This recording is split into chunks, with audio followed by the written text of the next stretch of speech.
নবজোয়ার কর্মসূচি করতে হুগলি জেলার চণ্ডীতলার মাটিতে সর্বভারতীয় তৃণমূল কংগ্রেসের সাধারণ সম্পাদক অভিষেক বন্দ্যোপাধ্যায়।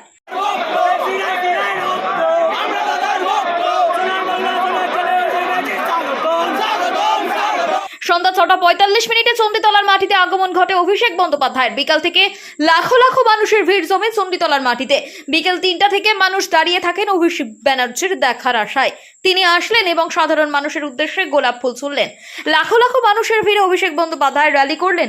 প্রথমে জাঙ্গিপাড়ায় তিনি র্যালি করেন, তারপর চণ্ডীতলায় ঢুকে চণ্ডীতলায় রোড শো করার পর চণ্ডীতলায় চণ্ডী মায়ের কাছে পুজো দিয়ে জানায় বেগনপুর বড়া হয়ে সিঙ্গুরের উদ্দেশ্যে রওনা দেয়। সিঙ্গুরে সেখানে জনসভা করে তারপর হরিপালে তিনি রাত্রি যাপন করবেন।